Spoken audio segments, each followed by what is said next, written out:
کے ساتھ ہی کتنا بڑا علاقہ جو ہے اس زمین کا وہ اللہ تعالیٰ نے اس امت کے قدموں تلے رکھا ہے۔ اگر آپ نے نقشہ دیکھا ہو دنیا کا تو آپ کو معلوم ہونا چاہیے کہ شمال میں جو بہت بڑا یہ نظر آتا ہے سائبیریا اور روس کا علاقہ، یہ سب غیر آباد ہے۔ اس طرح شمالی امریکہ میں بھی کینیڈا سے اوپر بڑے بڑے آپ کو بر اعظم سے نظر آئیں گے، یہ سب غیر آباد ہے۔ جو آباد علاقہ ہے دنیا کا اور جو زرخیز علاقہ ہے دنیا کا، اس کا کتنا بڑا حصہ ہے کہ جو امت محمد صلی اللہ علیہ وسلم کے قدموں تلے۔ انڈونیشیا ملائیشیا سے چلے آئیے، اس کے بعد مسلسل چاہے کہیں مسلمان اقلیت میں تھوڑے بہت ہیں، لیکن پھر بنگلہ دیش آتا ہے، بڑی عظیم اکثریت کا ملک ہے۔ پھر بھارت میں اگرچہ اقلیت میں ہے لیکن 20 کروڑ مسلمان بھارت میں اس وقت ہے۔ پھر جو پاکستان سے شروع ہوا سلسلہ، افغانستان، ایران، چلتے جائیے ادھر ترکستان، چینی ترکستان، روسی ترکستان، پھر آگے چلیے عالم عرب، افریقہ کا پورا شمالی علاقہ، افریقہ کا تقریباً سارا وسطی علاقہ، یہ سب کیا ہے؟ کتنا بڑا رقبہ ہے، اور ہر طرح کی نعمت اللہ نے دی ہے۔ اس میں نباتات بھی ہیں، اس میں معدنیات بھی ہیں، اور سب سے بڑھ کر آج کی دنیا میں جو اہم ترین شے ہے کہ پیٹرول جو ہے، تیل جو ہے، اس کے سب سے بڑے ذخائر وہ ہیں کہ جو مسلمانوں کے قدمے تلے ہیں۔ اتنی تعداد میں ہونے کے باوجود، اتنے وسائل کے پر بظاہر قابض ہونے کے باوجود، سوال یہ ہے کہ کیا آج دنیا میں امت مسلمہ کو عزت حاصل ہے یا یہ ذلیل ہے؟ اس سے غلبہ حاصل ہے یا مغلوب ہے؟ اس سے کوئی دنیا میں وقار حاصل ہے یا یہ بالکل بے وقار ہو کر رہ گئی؟ یہ بات ہے جو ہمارے سمجھنے کی ہے آج کیوں ذلیل کہ کل تک نہ تھی پسند، گستاخی فرشتہ ہماری جناب میں۔ اس وقت صورت یہ ہو چکی ہے، آپ کو معلوم ہے کہ ہر جگہ پر پسماندگی کا نشان مسلمان ہیں۔ ہمارے سارے وسائل پر دوسروں کا قبضہ ہے۔ ایک ہی شے رہ گئی تھی تیل، خلیج کا تیل، اس پر بھی آ کر امریکہ کی فوجیں ان کے سر پر بیٹھ گئی ہیں۔ سارا کا سارا تیل اب ان کے قبضے میں۔ ادھر خلیج کے دہانے کے دونوں طرف وہ اپنے مورچے بنا رہے ہیں تاکہ یہاں کسی کا داخلہ نہ ہو سکے۔ بڑے بڑے جتنے لوگ ہمارے ہیں ان سب کی دولت ان کے پاس ہے۔ کہنے کو تو سلطان اور برونائی دنیا کا امیر ترین آدمی ہے، لیکن دولت ہے کہاں اس کی؟ انویسٹڈ تو وہی ہے، اسی کے بینکوں میں ہے، انہی کی کمپنیوں میں ہے، کسی کے پاس کچھ نہیں ہے۔ سعودی عرب کے کوئی ڈالر دے تو کہاں ہے؟ جیسے شہنشاہ ایران کا جو اثاثہ تھا، سرمایہ تھا، جو سارا کا سارا انہوں نے جو ہے وہ فریز کر لیا۔ تو یہ دولت تو ساری وہی ہے۔ کہنے کو ہے کہ آپ کے اکاؤنٹ میں اتنا روپیہ ہے، لیکن سوال یہ ہے کہ وہ اکاؤنٹ فی الواقع کس کے قبضے میں؟ پھر آپ کو معلوم ہے کس طریقے سے مسلمانوں کے ساتھ سلوک ہو رہا ہے۔ ہر جگہ پر جہاں چاہیں، جس طرح چاہیں انہیں ستا لیں۔ اور ان میں بھی سب سے بڑھ کر جو بات میں آپ سے کہوں گا، آج دنیا میں جتنے بڑے پیمانے پر محمد عربی صلی اللہ علیہ وسلم کی توہین و تذلیل ہوئی ہے، پوری انسانی تاریخ میں نہیں ہوئی۔ رشدی نے کتاب لکھی، بدترین حملے کیے۔ کیا رنگیلا رسول کتاب تھی جو لکھی تھی کسی ہندو نے، جس کو کہ ایک مسلمان نے پھر خنجر بھونک کر اور ہلاک کر دیا تھا۔ وہ تو کچھ بھی نہیں تھی۔ اس کتاب کو رنگیلا رسول کو 100 سے ضرب دیجئے تو یہ کتاب بنتی ہے سیٹنک ورسز، اور وہ ملینز نہیں بلینز کی تعداد میں شائع ہوئی۔ اس کے خلاف احتجاج اگر کسی نے کیا ہے تو ان کے اوپر جوتے پڑے ہیں، ان پر ڈنڈے پڑے ہیں۔ پوری مغربی دنیا اس کے پیچھے آ گئی ہے، سپورٹ کیا ہے۔ لے دے کے ایک ملک نکلا ایران، اس نے کم سے کم یہ کہ اس کے قتل کا فتویٰ تو دیا، لیکن کیا کرے، قتل کرنے کی تو نوبت نہیں آئی۔ پورا عالم عیسائیت اس کی پشت پناہ ہے، اس کی مدد کر رہا ہے۔ یہ اتنی بڑی توہین محمد رسول اللہ صلی اللہ علیہ وسلم کی اور آپ کی ازواج مطہرات کی، اور یہ بظاہر ایک ایسے شخص کے ہاتھوں جس کا نام مسلمانوں کا سا ہے، اس کا اتنا بڑے پیمانے پر ہونا، اور پھر یہ کہ مسلمان 120 کروڑ ہونے کے باوجود کچھ نہیں کر سکتے۔ میں وہ چیزیں نہیں گنوانا چاہتا کہ 15 لاکھ جو ہیں وہ ہمارے افغان بھائی جو ہیں انہوں نے جانیں دی۔ فائدہ کس کو پہنچا؟ تاحال امریکہ کو، کہ اس کی جو مد مقابل قوت تھی USSR وہ ختم ہو گئی۔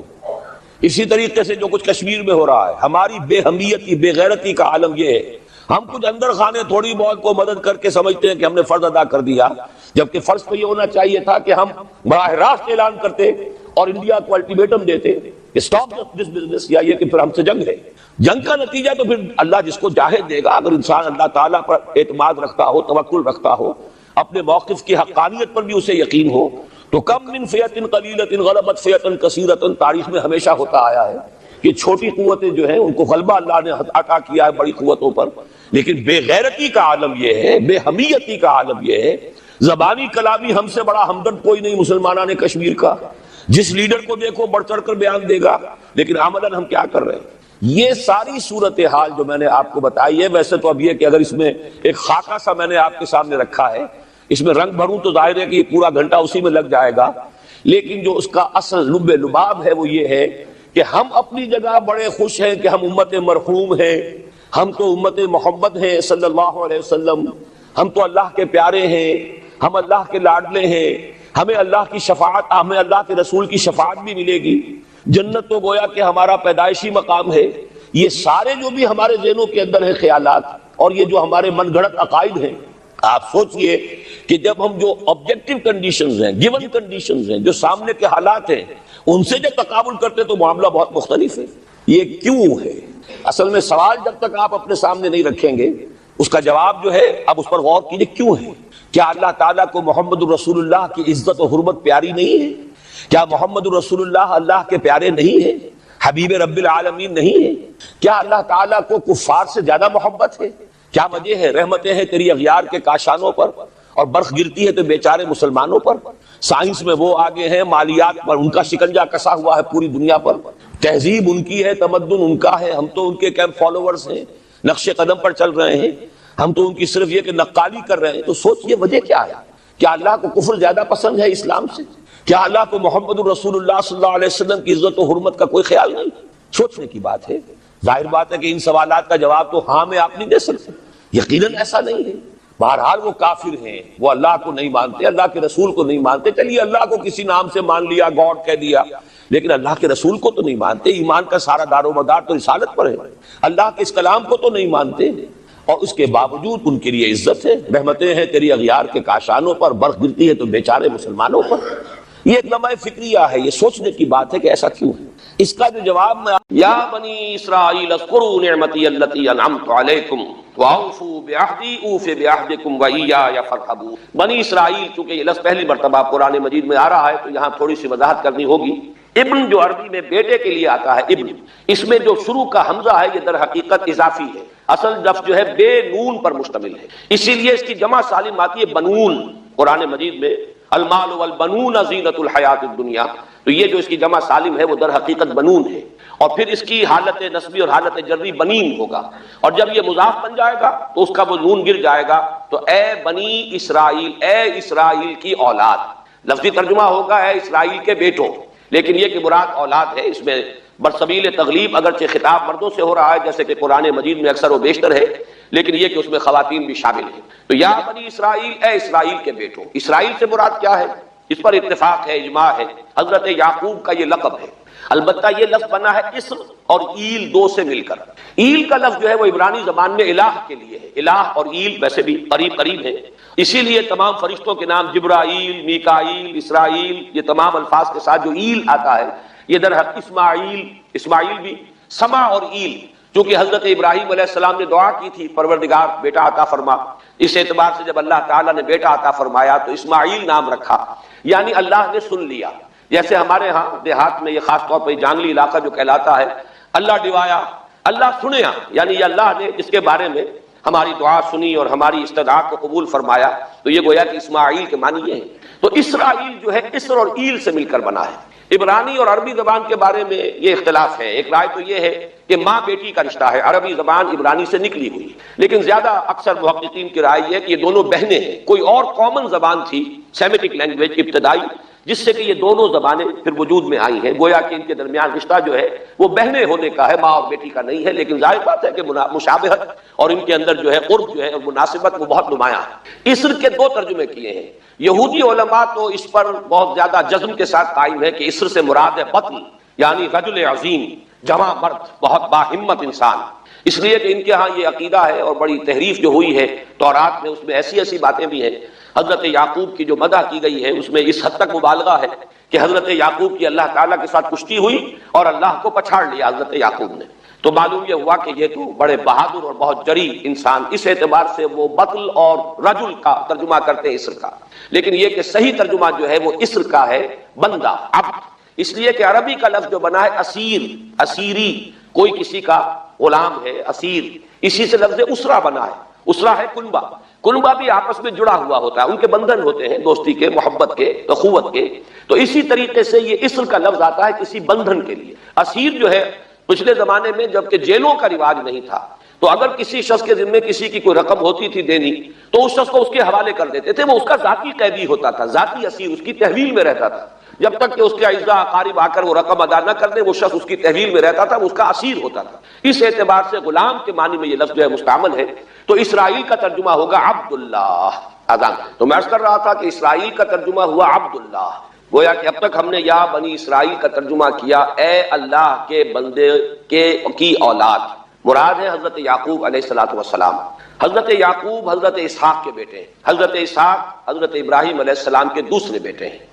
حضرت ابراہیم کو پہلا بیٹا اللہ نے عطا فرمایا اسماعیل، اسی لیے میں عرض کر چکا ہوں سما اور ایل سے مل کر بنا ہے، جو دعا کی تھی انہوں نے، اس دعا کا پہلا جواب جو ملا ہے اللہ تعالیٰ کی طرف سے، اس کی مقبولیت کا جو ظہور ہوا وہ حضرت اسماعیل کی شکل میں۔ پھر یہ کہ حضرت سارہ کو بھی اللہ تعالیٰ نے اولاد دی اور حضرت اسحاق پیدا ہوئے۔ اس وقت یہ جو بشارت دی گئی ہے قرآن مجید میں متعدد مقامات پر آگے چل کر آئے گا کہ حضرت سارہ کے ہاں بھی اولاد ہونے کی جو بشارت حضرت ابراہیم علیہ السلام کو فرشتے دینے آئے تھے، اسی میں یہ بھی تھا کہ نہ صرف یہ کہ تمہیں ایک بیٹا عطا ہوگا بلکہ اس کے بعد پوتا بھی عطا ہوگا، گویا کہ ایک بہت جلیل القدر پوتا۔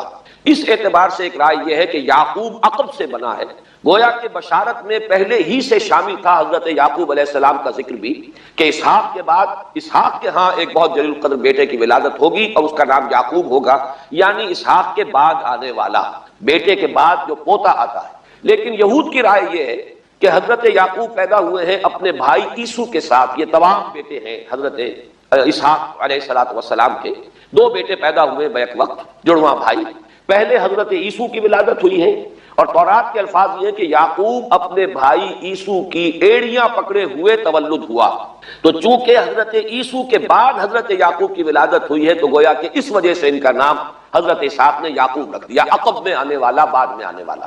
بہرحال حضرت یعقوب علیہ السلام کی پھر 12 بیٹے ہیں جن کی تفصیل پوری موجود ہے، یہ تاریخ جو ہے بڑی ریکارڈڈ ہے، اس لیے کہ بنی اسرائیل کی یہ تاریخ جو ہے books of the old testament میں اس کی پوری تفصیل موجود ہے۔ 4 بیویاں تھیں حضرت یعقوب علیہ السلام کی جن سے 12 بیٹے ہوئے، 3 بیویوں سے 10 بیٹے تھے اور سب سے چھوٹی بیوی سے 2 بیٹے تھے حضرت یوسف اور بنیامین، اور ان دونوں سے حضرت یعقوب علیہ السلام کو بڑی محبت تھی۔ حضرت یوسف سے چونکہ یہ تاریخ شروع ہوتی ہے اس اعتبار سے کہ انہیں ان کے بھائیوں نے کنویں میں ڈالا، پھر اللہ تعالیٰ نے وہاں سے ان کے نکلنے کا سامان کیا، پھر مصر پہنچایا، پھر مختلف مراحل سے گزار کر انہیں وہاں ایک بہت اونچی پوزیشن تک پہنچایا، تو حضرت یوسف علیہ السلام سے اس اعتبار سے ان کی تاریخ شروع ہوتی ہے۔ 1906 قبل مسیح میں حضرت یوسف علیہ السلام کی پیدائش ہے، جہاں تک صحیح اندازہ کیا جا سکا ہے۔ یوں سمجھیے کہ آج سے تقریباً 4000 سال قبل یہ حضرت یوسف کی پیدائش ہے، اور حضرت یوسف پڑ پوتے ہیں حضرت ابراہیم کے۔ ان میں اگر آپ 200-250 سال کا اور اضافہ کریں تو آج سے کوئی 4,2500 سال قبل کی شخصیت بنتے ہیں حضرت ابراہیم علیہ السلام۔ حضرت یوسف کے زمانے میں پھر جیسے کہ وہ تفصیل سورہ یوسف میں آئے گی، یہ پورا خاندان آ کر کنعان میں تھے لیکن وہاں سے آ کر مصر میں آباد ہو گئے۔ مصر میں ان کا بڑا اعزاز ہوا، اکرام ہوا۔ اس کے خاص حالات تھے کہ مصر میں اس وقت جو بادشاہت تھی وہ اصل مصر کے لوگوں کی نہیں تھی، بلکہ یہ بھی سیمیٹک لوگ تھے جو جا کر جنہوں نے عراق وغیرہ کے علاقے سے ہی جا کر انہوں نے فتح کیا تھا مصر کو، لہذا انہیں فرعون نہیں کہا گیا قرآن مجید میں، وہ فرائنہ کا خاندان نہیں ہے بلکہ وہ تاریخ میں ہکسوس کنگز کہلاتے ہیں۔ تاریخ مصر میں وہ 15واں خاندان کہلاتا ہے وہاں کے بادشاہوں کا، 15th ڈائنیسٹی، اور یہ چونکہ لوکل نہیں تھا اس لیے ان کو فرعون نہیں کہا جائے گا بلکہ یہ ہکسوس کنگز چرواہے بادشاہ تھے کہ جو عرب کے ان علاقوں سے آئے تھے جزیرہ نما سے، اور وہاں سے وہ چرواہے تھے، ان کا تو پیشہ ظاہر بات ہے صحرا میں کیا ہوتا ہے، بھیڑیں بکریاں پالنا، لیکن انہوں نے آ کر مصر کو فتح کیا، وہاں ان کی بادشاہت ہو گئی۔ محسوس ایسا ہوتا ہے کہ ایک سیاسی پہلو موجود تھا، وہ جو بادشاہ مصر نے جس طریقے سے اعزاز کیا ہے حضرت یوسف علیہ السلام کا، پھر جو اختیار دیا، جو اقتدار دیا، جو ان کو حیثیت دی، پھر انہیں اجازت دی کہ اپنے پورے خاندان کو بلا لیں، اور پھر مصر کا بہترین جو زرخیز ترین علاقہ تھا وہ انہیں عطا کر دیا کہ یہاں آباد ہو جاؤ، جشن کا علاقہ، یا گوشن بھی کہتے ہیں، جشن بھی کہتے ہیں۔ یہ جو نائل کا ڈیلٹا ہے کہ جو جا کر آپ کو معلوم ہے کہ دریا جو ہیں جب بہت سی شاخوں میں تقسیم ہو جاتے ہیں سمندر میں گرنے سے قبل، تو وہ ڈیلٹا جو ہے زرخیز ترین علاقہ ہوتا ہے۔ آرٹیفیشل اریگیشن کے اور نظام تو تھے نہیں، جہاں دریا ہی چھوٹی چھوٹی نہروں کی شکل اختیار کر لے وہاں گویا کہ وہ فطری طور پر جو ہے بڑے وسیع رقبے کے اندر اریگیشن ہو سکتی ہے۔ تو اس ڈیلٹا کے علاقے میں بہترین علاقہ ان کو دیا گیا، وہاں آباد ہو جاؤ۔ وہاں یہ رہے ہیں گویا کہ پیرزادوں کی حیثیت۔ ابھی ان کے پاس کوئی شریعت نہیں، ابھی کوئی کتاب نہیں ملی، ابھی صرف یہ ایک خاندان ہے، حضرت ابراہیم کی نسل کا ایک خاندان۔ اس لیے کہ حضرت ابراہیم کی نسل میں حضرت اسماعیل کی نسل ہے کہ جو عرب میں آباد ہو چکی، ان کی نسل میں پھر حضرت اسحاق کے بیٹوں میں سے بھی عیسو کی نسل وہ اور جگہ پر آباد ہو چکی۔ اس اعتبار سے یوں نہ سمجھیے کہ نسل ابراہیم صرف ان پر مشتمل ہے۔ اسی طرح بنی قطورہ تیسری جو آپ کی اہلیہ تھیں، ان کی اولاد بھی، تو گویا کہ یہ بہت وسیع حلقہ ہے جو اولاد ابراہیم کا ہے۔ تو اولاد ابراہیم میں سے ایک شاخ ہے جو آ کر، یعنی حضرت یعقوب کے 12 بیٹے اور حضرت یعقوب بھی آ کر یہاں آباد ہو گئے، اور یہاں پھر یہ کچھ عرصے تک تقریباً 100-150 برس تک تو بڑے عیش میں رہے۔ یہ تقریباً یوں سمجھیے کہ 1850 قبل مسیح میں ان کا داخلہ ہوا ہے مصر کے اندر، اور وہاں پر 150 برس جو ہیں انہوں نے بڑے عیش میں گزارے ہیں۔ یہ پیرزادے تھے اس لیے کہ بادشاہ معتقد ہو چکا تھا حضرت یوسف علیہ السلام کا، اگرچہ یہ تو ثابت نہیں ہوتا کہ وہ ایمان لایا ہو حضرت یوسف علیہ السلام پر، اس کا کوئی ثبوت نہیں ہے، لیکن معتقد تھا، اور ان کی نیکی کا، پارسائی کا، شرافت کا، ذہانت کا، صلاحیتوں کا اعتراف پوری قوم کو تھا، جس طریقے سے کہ انہوں نے اس ملک کی جو نیا ہے اس کو جس طرح پار لگایا ہے، وہ شدید ترین قحط کا جو ایک دور آیا اس میں سے، اور جتنا بہترین انتظام کیا اس کی بنا پر ان کی صلاحیتوں کے سب معترف تھے۔ تو وہ 130 برس کی عمر میں غالباً ان کا انتقال ہوا ہے، اور 80 برس تک انہوں نے مصر پر گویا کہ جو سب سے زیادہ با اختیار شخص وہاں تھا بادشاہ کے بعد، بادشاہ اپنی جگہ پر تھا، لیکن یہ کہ جو بادشاہ کے بعد سب سے زیادہ با اختیار شخصیت تھی وہ حضرت یوسف کی تھی 80 برس تک۔ اور اس عرصے میں، اور پھر یہ 150 برس جو میں نے عرض کیا ہے کہ اس میں یہ خوب پھلے پھولے، ان کی اولاد جو ہے وہ کثرت کے ساتھ پھیلی، لیکن اس کے بعد وہاں پھر ایک انقلاب آیا۔ اس انقلاب کو آپ کہیں کہ جیسے کہ مختلف ممالک میں آتا ہے، اب سنز آف دی سوائل جو اس ملک کے رہنے والے تھے، اصل آبادی قبطیوں کی، انہوں نے بغاوت کی اور ہکسوس کنگز کو نکال دیا، وہ خاندان ختم ہو گیا۔ جب وہ چلے گئے تو جو ہکسوس کنگز کے یہ گویا کہ بہت ہی منظور نظر تھے اور یہ مراعات یافتہ طبقہ تھا بنی اسرائیل کا، حضرت یعقوب کی اولاد کا، اب ان پر عتاب شروع ہوا، اب ان کا زوال آیا۔ تو یوں سمجھیے کہ تقریباً 400 برس اس کے بعد ان کے بڑی ہی شدت کے اور بڑی سخت غلامی کے، رفتہ رفتہ اس میں شدت پیدا ہوتی گئی ہے، لیکن یہ ہے کہ یہ 400 برس اس لیے کہ پھر 1300 قبل مسیح میں 550 برس بعد پھر ان کا ایکسوڈس ہوا ہے مصر سے، جب حضرت موسیٰ علیہ السلام کو اللہ تعالیٰ نے مبعوث فرمایا، پھر حضرت موسیٰ علیہ السلام ان کی نجات کا ذریعہ بنے، اور پھر مصر سے لے کر وہ انہیں نکلے ہیں، معجزانہ انداز میں ہی سمندر کو پھاڑ کر ان کے لیے اللہ نے راستہ بنایا ہے، قدم قدم پر معجزوں سے ان کی تائید کی ہے۔ کھانے پینے کے لیے صحرائے تیہ میں کچھ نہیں تھا تو من و سلوہ دیا ہے، پانی پینے کے لیے نہیں تھا تو ایک ضرب سے چٹان میں سے 12 چشمے جو ہے اللہ تعالیٰ نے بہا دیے کہ 12 قبیلے ہیں آپس میں لڑے نہ، کہیں پانی پینے پلانے پہ جھگڑا اور کہیں گھوڑا آگے بڑھانے پہ جھگڑا، قبائلی زندگی میں یہ بڑا سینسٹیو ایشو ہوتا ہے، لہذا قد علم کل اناس مشربہم، ہر قبیلے کے لیے ایک گھاٹ معین ہو گیا، تمہارا چشمہ یہ ہے، تمہارا چشمہ یہ ہے، ایک ضرب سے 12 چشمے پھوٹ گئے۔ پھر انہیں وہاں کوہ طور کے قریب پڑاؤ ڈال کر ان کو وہاں چھوڑ کر حضرت موسیٰ علیہ السلام جو ہے اللہ تعالیٰ کی طلبی پر کوہ طور پر گئے ہیں، وہاں تورات عطا ہوئی۔ تو تورات کے عطا کیے جانے کے بعد اب سمجھیے کہ اب ان کی حیثیت ایک امت کی بن گئی، کتاب پر امت کی تشکیل ہوئی۔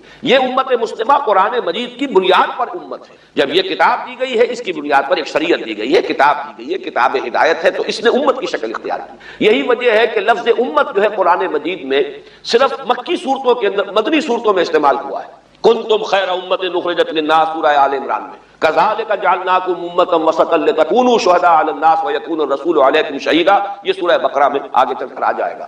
تو اصل میں جیسے تشکیل امت جو ہوئی ہے وہ در حقیقت مدنی دور میں آ کر ہوئی ہے جبکہ شریعت عطا کی جا رہی ہے۔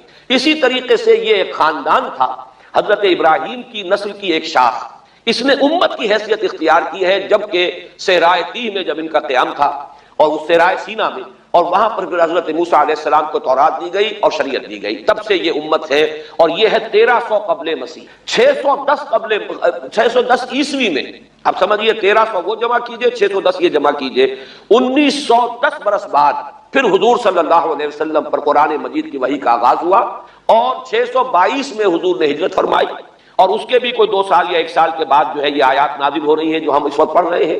تو یہ سارا جو ہے تاریخی پس منظر ذہن میں رکھیے کہ یہ تقریباً 2000 برس کی تاریخ جو ہے ان کی بحیثیت امت، ویسے تو ان کی تاریخ اگر شروع کریں گے بنی اسرائیل تو حضرت یعقوب سے شروع ہونی چاہیے اور وہ اس سے زیادہ ہو جائے گی طویل، لیکن در حقیقت امت کی حیثیت سے ان کی تاریخ 2000 برس کی شمار ہوگی کہ 1300 قبل مسیح میں جب ہجرت کی ہے حضرت موسیٰ علیہ السلام نے اپنی قوم کو لے کر مصر سے، اور جب صحرائے سینا میں آئے ہیں، سینائی پیننسولا میں، اور پھر کتاب ملی ہے، تورات عطا کی گئی، شریعت عطا کی گئی، تب سے اس کا امت کی حیثیت سے آغاز ہوا۔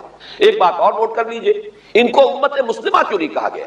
اس کے لیے اس کا ایک سبب ہے۔ در حقیقت امت مسلمہ کا لفظ یا خیر امت یا امت کا لفظ جو ہے اس موجودہ امت کے لیے اس لیے استعمال کیا گیا ہے کہ یہ امت کسی ایک نسل پر مشتمل نہیں، یہ امیین اس کے نیوکلیس ہے، لیکن یہ کہ ہر نسل کے لوگ اس میں آ کر شامل ہوئے ہیں، ہر قوم جو ہے اس میں آ گئی ہے، اس لیے اس کا نام جو ہے وہ صفاتی ہے، امت مسلمہ۔ لیکن چونکہ یہ سابقہ امت مسلمہ ایک ہی نسل پر مشتمل ہے، حضور صلی اللہ علیہ وسلم سے پہلے کسی نبی اور کسی رسول کی بعثت اس کی قوم سے باہر نہیں ہوئی، کسی ایک خاص قوم کی طرف بعثت ہوئی ہے، کسی خاص علاقے کی طرف بعثت ہوئی ہے۔